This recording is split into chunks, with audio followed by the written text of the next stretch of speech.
going to kind of do a broad overview of designing good learning experiences, and that's how I'll present this whole presentation. I would like to begin with my own land acknowledgement that I respectfully acknowledge that I am presenting to you from the unceded traditional territory of the Okanagan peoples, and I welcome you to this session. My background is I have been working at UBC for a number of years now, almost from the beginning, always with a focus on supporting learning. I have also, in this role, had the privilege of being able to scale up that learning on an international level. So that's really what I'm able to talk to you a little bit about today. My international experiences, I'm a co-founder for Project Grow, which is a Ghana nonprofit that's been in existence now since 2007. And I have overseen 5 global service learning projects, 1 in Tanzania and 4 in Ghana. My doctoral thesis was to study the intentional design for good global service learning projects. So today's presentation is going to bring the topic of human-centered design to 3 different areas, 3 different challenges. The first challenge was Project Grow, and it's to build health and education economic capacity for women in Upper East Ghana.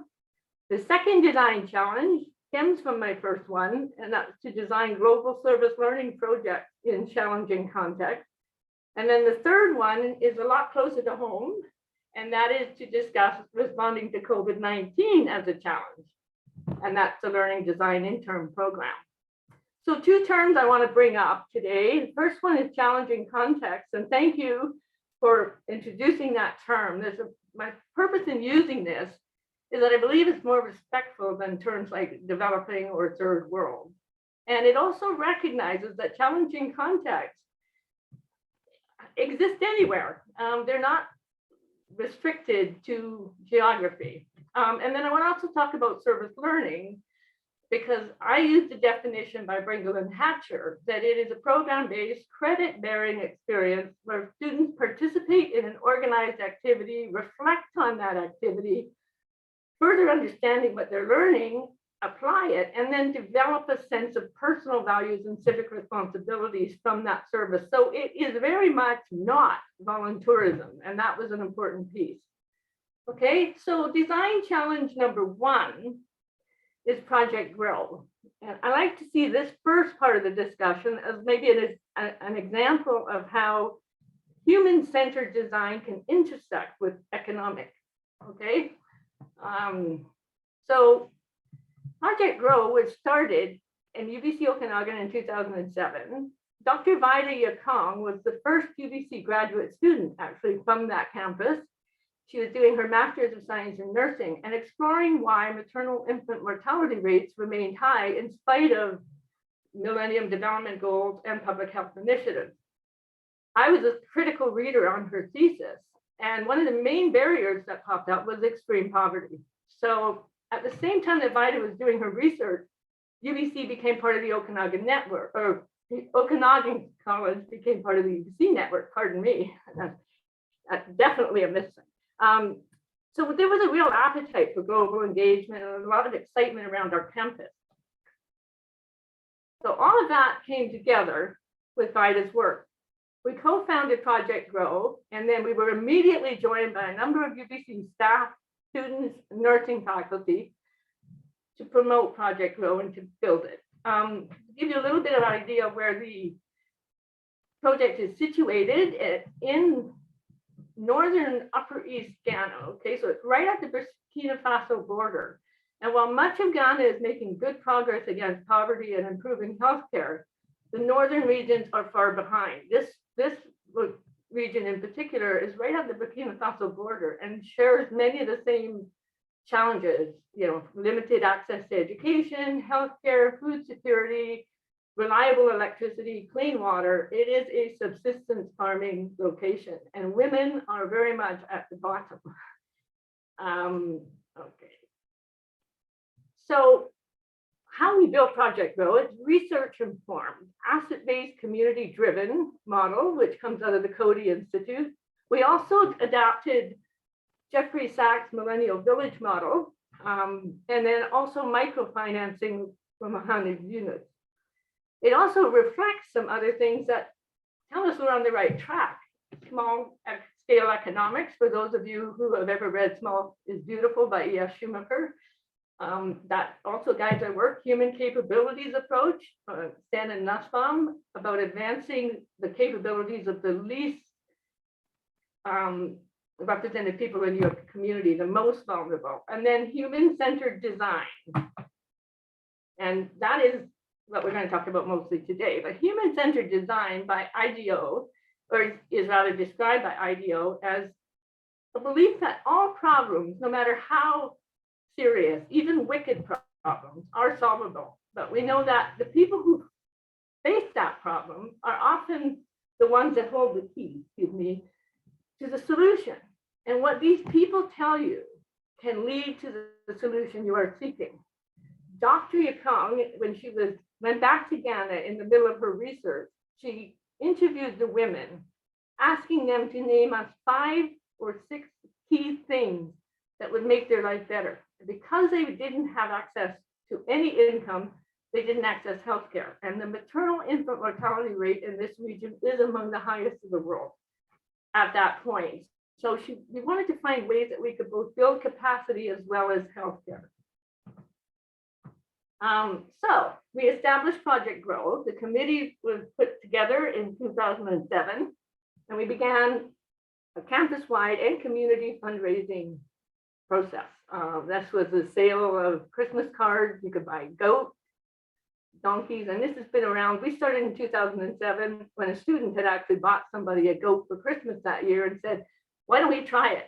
This has proven to be probably one of the biggest things that we've done for Project Grow, because the goats have carried forward, and I'll fill you in on that a little bit in a minute. Participating partners all over Kelowna got very interested in VITA's work, so we had Rotary clubs and churches, many community groups stepping up. Grandmothers for Africa, Gifts for Grandmothers, hear about the work and are all over it. So it's really brought a lot of people with good intentions together. I want to tell you a little bit about this picture, because this is a lot to do with how the program works. But you see the woman in the picture, and she is signing for her goat that she has been given with her thumbprint because she is illiterate. And we'll talk about the thumbprint in a little bit. She is agreeing to pass the first baby goat to the next woman in line. This is a commitment as part of their traditional system anyway, but we have just built out on it. And this is a wonderful thing about Grow, is that it literally adapts the traditional systems and barter systems and builds on those. So beneath the table are the mosquito nets. This goat will give, that is particularly exciting goat because it was pregnant, so with twins. So that means she's already been able to give one of her goats away and she still has the other one. So this is what's helped build the livestock program. Okay, so today, after a number of years, Project Grow has a 24/7 health clinic. Maternal infant mortality rate is dropping quickly as a result. There is a grinding mill. There are 2 vocational schools, or 2 primary schools, a vocational school, girl child education program. As a matter of fact, we have more girls registered in this region than any other rural part of Ghana. So we're very proud of that piece. Microloans, a sustainable livestock program, because each person passes those groups on. Improve food security, partly because livestock equal a natural fertilizer. And best of all, it started in 2 communities, and we are now impacting 52 communities, particularly with the schools and the healthcare. So that was Project Grow. Design challenge number 2 stems from that. And that is my own research, where I worked on designing good global service learning projects in challenging contexts. And the reason I use the word good is because we wanted to know what made it good, okay? And that's how I spent a great deal of my research. Project Grow drew a lot of attention on campus, as you can see. Students expressed a desire, they wanted to volunteer, they wanted to participate, they wanted to go there. I'll be really honest, I got many students would come to my door and say, I'd love to go, I want to help. And so I would say, what would you do there? And they would tell me, oh, anything, I'll teach English. But my answer would often be something, especially with certain students, you're an engineer, why would you teach English? Would you not consider taking your engineering? So this started percolating ideas. And this interest was not in a vacuum. The global trends in higher education, UBC's plan, place and promise, and then our current engagement strategy, all about increasing engagement. Nationally, our policy has been to increase student participation in global experiences.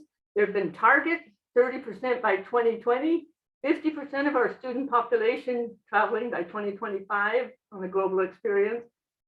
And a lot of these targets were focusing on developing an emerging economy, often in challenging contexts. So, meanwhile, I was thinking of a doctorate. And the progress from Project Grow raised a couple of key issues. My own background at that point was in adult education. And we were hearing that literacy challenges, as they began to participate in the economy, the literacy challenges became more and more noticeable. Require the ability to read prices, sign your name, etc. So I traveled to Ghana in 2011. That was my first trip because I did most of the work here and Vida did it there. So, and I conducted an adult education needs assessment. And there are serious literacy challenges in this region. Here are some of them. 77% of sixth grade children were not meeting reading and math requirements.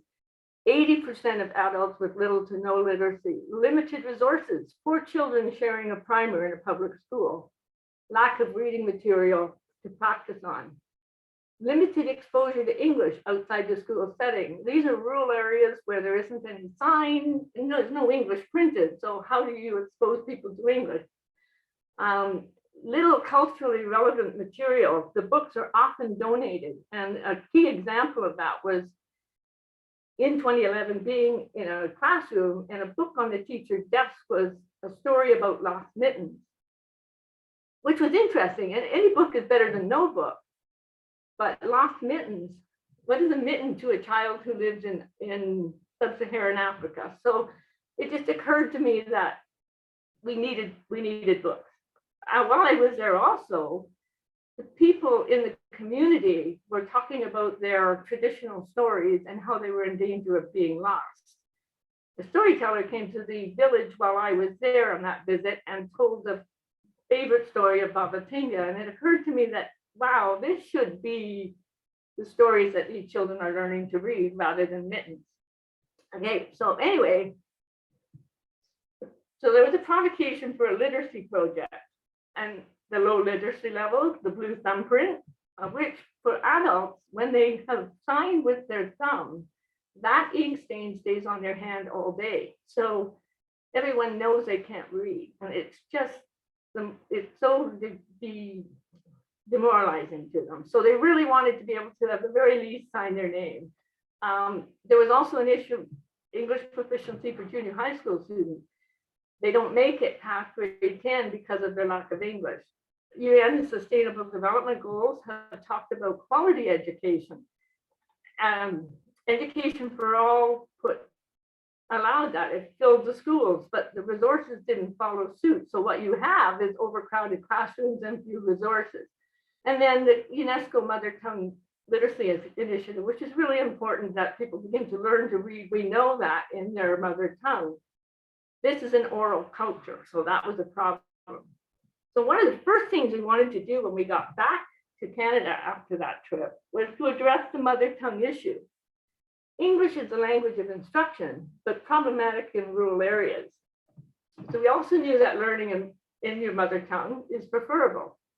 So when I got back, I went to the linguistics department. Dr. Christine Schreier recommended Robin Giffen, the young lady in this picture. And Robin worked with Vida to build the first alphabet and then traveled with me to Ghana to do her master's research in creating a written alphabet with the Nabdam people. So this is her language committee. And we now have and alphabet and are starting to build out the language. And this is happening in the schools and in the community. It's very exciting. But how did it go from a literacy project to global service learning? The School of Education knew what we were doing and sought a global experience for their students. They expressed interest in the literacy project, and they raised a number of questions. And those questions, it raised a number of questions for me, because I could see the value of teachers being able to work in the schools. But what would be the risks and responsibilities and the potential learning outcomes? What do we want our students to get from the experience so it would be learning? What value could a teacher candidate, a novice in their field, bring to a service experience? And most importantly, what were the guidelines there to design something like this? Turns out there were no guidelines. So I set out to make some, and that's how I developed my thesis topic, the design principles for good global service learning. So the principles reflect articulated UBC values. They reflect an attempt to mitigate issues raised in the literature and by my colleagues in Ghana. Reflect needs, concerns, experience of the Ghana partners who have had many students coming through and had some rather tragic stories to share. Also we want to provide an appropriate match for our students. What we don't want is engineers teaching English when they could be doing something that furthers their own subject knowledge. We wanted to reflect the contextual challenges of the setting and demonstrate respect for all participants. And we also wanted, I think this is probably one of the most important things if we're trying to build out global citizenship, is to provide opportunities for reflection on the learning experience, because we don't do that very well. Many of our students go off on their experience, especially in the professional faculties, and that's it, we don't see them again. So what did they learn? How did it work? Okay, so the design principles that I came up with are, I won't go through them all, but I will send these off in the PowerPoint and they'll be accessible to anyone who's interested in them. But there were two that were really problematic to me at the time, because as we were doing the book project, we were really concerned about the technology and trying to get them printed into the school. So we wanted to make sure that we could do something that would work in Ghana. And we chose the PowerPoint simple system of, that you could build on any computer anywhere. But the problem is the printing and the distribution, and that's been a real issue for us since that project started. And the other piece was sustainability. How do we sustain the book project when we're not there? Because the idea is always it was going to be 4 visits and then pass it on to the schools and they take it from there. So the design principles, I came up with 11. I tested them, started with 14, collapsed them, etc. They include everything from respecting student knowledge and in-country partner values. That's the most important thing. We're not going to fix anything. We're going to work side by side. So a principled approach made sense. And I know this because it worked with Project Grow. It's successful because it is underwritten by a series of principles. But these principles are also useful because they're general enough and flexible enough to inform policy at the institutional level, and yet they're also granular enough for faculty and project designers to be able to make them work on a more specific basis. So I use IDEO's, this bottom piece here, description of design principles that and for many of you who are designers, this is not news, but they're basically essential guardrails of your solution. They help you continue the iterations. So I already have another design principle, and that's to try and avoid long haul flights wherever possible. So they will evolve, and that's what they should do. As designers, we know that. So I want to go in a little bit to the creating books, because that was, of course, the fun part. The elders would come into the school and tell the stories in that to the high school students. Then the high school students would work with the teacher candidates and translate those stories into English. Then we would give them our cameras, and they would, our go out into the countryside and choose all the pictures that would go into the books. And then they would draw all the characters, vote on whose character made the book. So it was very much a collaborative, inquiry-based learning project. Just a lot of fun, I have to admit. The high school students did all this, everything with them. And what we did was do English translation, grammar, turning it into a daily English lesson, and then prepared them for digital publishing. At the end of every session, we always were able to go back into the schools and say, here is your book. And it would be just absolutely wonderful for everybody. I think the students came away knowing they'd done something really useful. The Ghanaian students, sense of pride, they see their name in the back of the book as an illustrator and author, is very powerful for them. So we know that the elders are holding the stories and they really want them recorded. So this has allowed us a chance to build those stories and get them recorded, but we still wanted to share them. So we printed 1,000 books and put them in the community, and they stay wrapped up in a plastic bag because they don't want to get them dirty. That wasn't the plan. That was so, and thanks to Alan, who's been helping me with this, but we have now been uploading the books onto the Africa Story project, which completely solves my sustainability problem and my appropriate technology, because you can download them on your phone, you can download them on a tablet, you can print them off anywhere. So this Africa Storybook project is a UBC initiative. So it's very exciting to be able to come back and put them up on there. So that is the book project. I have a few further recommendations for that. You know, designing, I think, moving forward, if it's global service learning, it should be project-based rather than destination-based. I had many students, when they would come and be interviewed for the project, say, you know, I would ask them what drew them, and probably the worst answer they could give me was, oh, I just want to go to Africa, because that's not what we were really doing. And we have targets. So in order to be able to send a group, you had to take a minimum number of students. And that often forces you to take students that might not be the right fit. So really want to be careful to say it's project-based rather than destination-based. And I think avoid targets.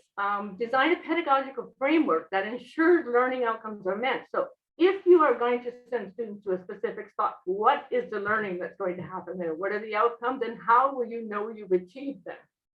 We want to build in a lot more opportunities for reflection during and after, and follow-up. We need to situate GSL projects and similar learning opportunities in parallel partnerships. And I say that because we were working with the Grow community. We're now moving in a lot of our work for Project Grow comes out of the University of Development Studies as well. So there is that parallel partnership where you have the resources, you have the printing capacity. Again, I could say avoid targets. And I think this week, I think we can all agree that we've got to start thinking about what global engagement really means in terms of COPE. We just did a 1.5 years online. And I hope that we can start to figure out ways to do global engagement in a virtual way. So that is the 2 Ghana projects. And then I am going to bring us a little closer to home and talk about the LDI program. So in this design challenge, this is where human-centered design intersects with challenging learning contexts, okay? 3 things led to the Learning Design Intern program.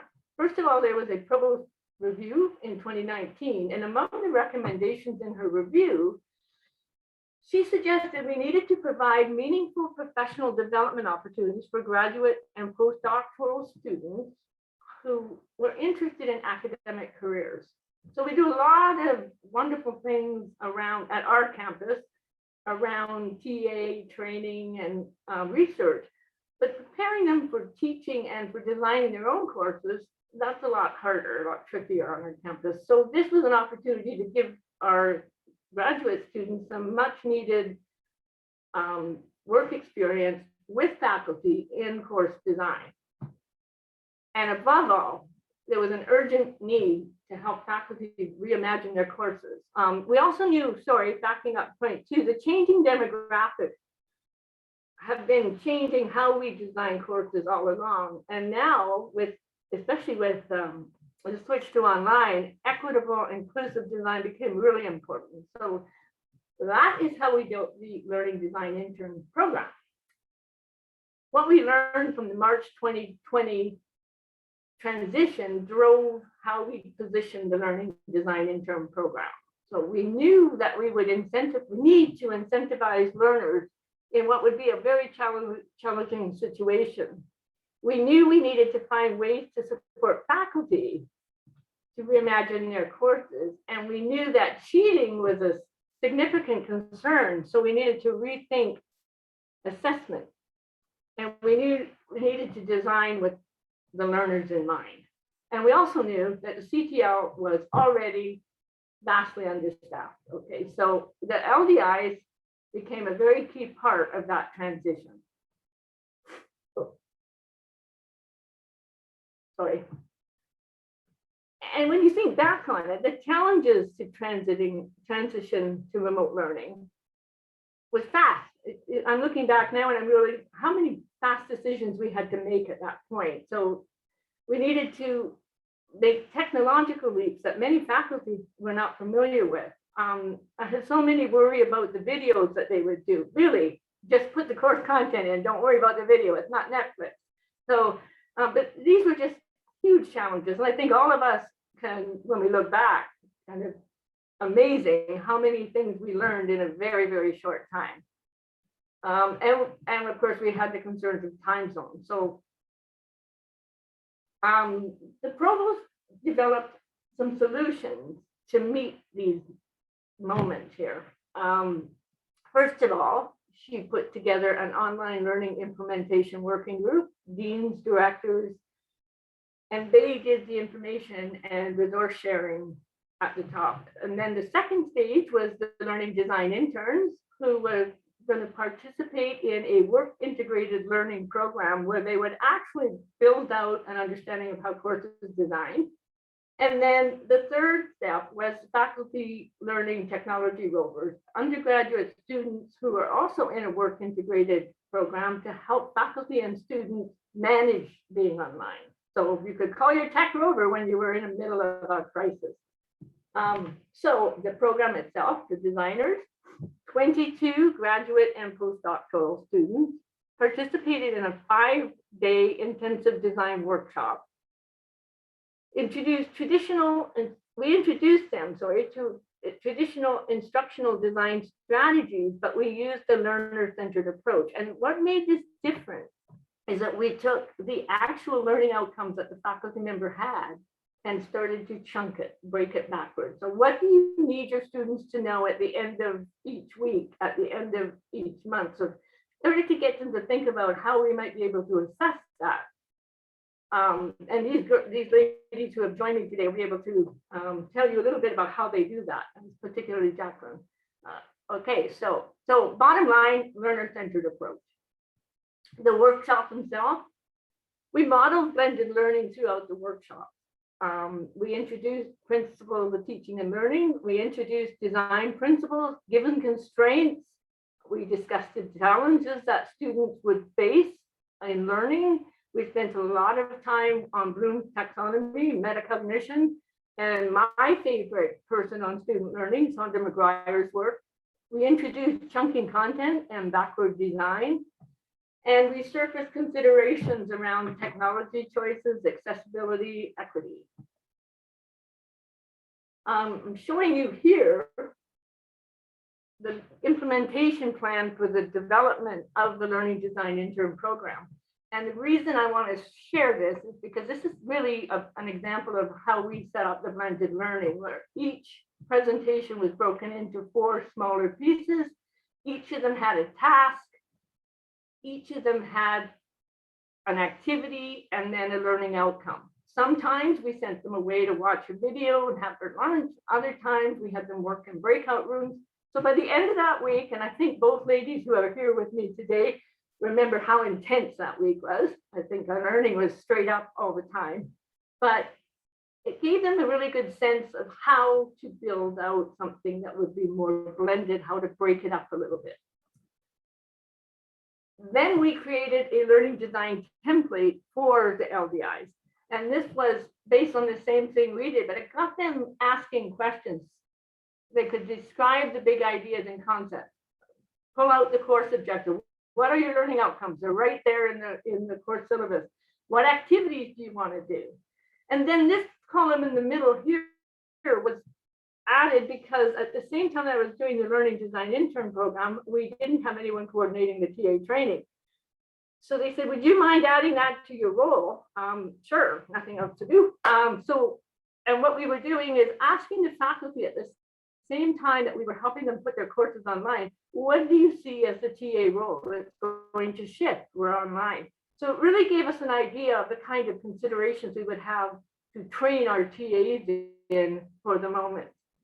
And then I took on supervising the TA program for that same year, just and building out the TA training program. So many of the considerations that we put in these templates have actually informed our TA training on a deeper level. So some of the innovations were amazing. Is one that I remember one of our learning design interns talking about, where the prof was very concerned about the students didn't want to have proctorio on there, but she still needed them to be able to understand their topic. So she did a 1-hour video midterm. Turned out very, very well. She's using it again this year, and the students really liked it. We brought in a workload calculator so that we could actually run through the workload that the faculty were asking their students to do, because one of the biggest complaints that everyone has about rethinking your courses is that most courses suffer from too much content. So we're really asking them in this challenging environment, what do they absolutely have to know? And then we ran it through a workload calculator, so we knew how long it would take people to do the tasks we set up. And then there was a visual syllabus, and that I brought Alan to speak about that. So Alan, I'm going to turn it over to you and let you talk about it, and I will put your slide up. Sure, thank you. So my name is Ahlan Bavi, and I'm a PhD candidate, Digital Art and Humanities. So today, as you can see, this is a visual syllabus, and it's designed based on the multi-sensory learning principles. And it just designed out of the necessity of how to address students' needs, not only just provide them with the written format of the syllabus, but we can just even address special needs and also people who rely on a visual sense, for example. So as an LDI with the multi-sensory background, science and art, I come up with the solutions that it could be accessible and also engaging if we just like change the formats, like the UBC format syllabus that mostly it was written, just like to make it more engaging and collaborating with the shapes, colors, and make it more visual. So I just make a deep research, and I find that this is not just like our approach, but mostly other University of Montana. So one of the examples, this is a collaboration with these two examples from two different other universities, and also my creativity, just put it together and make a visual syllabus like this. So if you ask me that what is a visual syllabus, I should just, as a bulletin point, say that it will provide a roadmap. It will introduce the course in one page. It will inform the students of the course objective more fully. It will provide the students with the comprehensive idea of what will be the assignments and the expectation from them. Because mostly when we just provide the syllabus for the students, it's not from the perspective of the learners. It's mostly based on the teachers provide that syllabus for the students, but they put the learners into the focus and design for them. So it is students can easily have access to the information by the color codes, and they can follow the color codes during the course calendar. If we can just like move to the next slide if you have it. So, or we can just stay to this one, but you can see, for example, for the assignments or the other activities that it's expected from their students, like the quizzes, we use the color tags, and that color tags used for the other criteria, like the modules into the Canvas shell and also the calendar. So it gives students more understandings about that tracking, and they can easily track their courses. So this is the second slide. As you can see, we tried not even just like move forward from a visual syllabus, even address some icons into a course. So it might be easily understandable that this is a course designed for a Japanese course as a foreign language, and we design it based on that icons into that course. So make it more engaging with the students, and also we come up with the solutions that make it more accessible as well. So we design a very simple one, visual, and also very simple one considering the students who may face visually impaired and also color blindness and such and such. So briefly, this is one of the projects that as an LDI I did, and over to you, Cindy. Thank you. And Jacqueline did a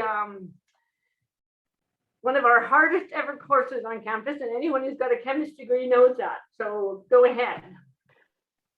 Yeah, thank you. As mentioned, my name is Jacqueline Barnett. I am also a PhD candidate, but I am in the Faculty of Biochemistry and Molecular Biology. So as Cindy mentioned, we had gone through this really intense training, and it was finally time for me to sort of get my hands dirty and get into the first course. And I was feeling pretty nervous. I will freely admit that. I had these skills, and I was still going, okay, now I'm gonna meet with a faculty, and I'm gonna make these suggestions for how to change their course, and why are they gonna listen to me? So I was very fortunate to be partnered for my first course with an amazing instructor out at UBC Okanagan who teaches organic chemistry. And this was a course that I myself had taken as an undergraduate, and I had struggled with. This was not something that came naturally to me. So when I heard that I was going to be designing and working on organic chemistry, I sort of panicked because this was something that I had had a very difficult time with. And then I realized that I could use that to my advantage, right? I was not the only person to struggle with this material. This was a common theme. And so I would meet with Dr. Shipley, and I would say, I really had a hard time with this. And he found that so valuable. And together we could work on developing a way to communicate this information that would be more manageable and it would be more understandable. And we were bringing in all these really interesting resources to try and support the learning of the students and to try and get them through this really challenging course. And I think for both of us, we had such an amazing experience, and the feedback that I received from him after going through this process was so positive. You're teaching this course, you're teaching it in a remote learning environment, but together I think we were really able to turn that into a positive experience for everybody. Thank you, Jacqueline. I know that Dr. Shipley is currently our Associate Dean of Grad Studies and a huge backer of this program. And I think it was probably one of the more successful courses that we did design. So, but it has been really positive. The testimonials from the LDIs, it was a great experience for me. I would say a life-changing opportunity. I love teaching, and now I have a lot of tools and experience from one of our engineering LDIs. This changed my entire perspective on course design and the mechanics behind it. My approach to teaching has been more organized, structured, and explicit since I began as an LDI, one of our master students. And then a PhD postdoc student who said, I want to thank you for this. I've learned so much with this program. I wish I'd have had it in the beginning. And this young lady is currently working right now for Seneca College and we're very, very excited to hire her. She's feeling very comfortable. So we know we gave them some skills that they could take on the road. Faculty, fantastic program. I really needed it. Although the LDIs had far less teaching experience than I did, I found the questions the intern asked were tremendously helpful in promoting me to think about the rationale behind my course design. And we spent a lot of time on how to ask good questions. The individuals I worked with were professional, engaged, and highly motivated to support students and learning. I was very impressed with the perspective. I just received in my research now some more from faculty, and so we're doing a couple of papers on this program. So, okay, so next steps. I am currently have stepped away from managing the TA program and missing my LDIs, but I am also currently researching how we might take this forward. Can we build this program to prepare graduate students for the professorate? If so, how do we scale it up? Scaling is probably the hardest thing in any innovation. And then how do we formalize a certified program that includes this? So these are the things I'm looking at. And on that note, I will stop and thank you very much. I have put my contact information below. And if you have any questions, have them. So I will just stop my square. Thank you so much. And I believe everybody is silently applauding.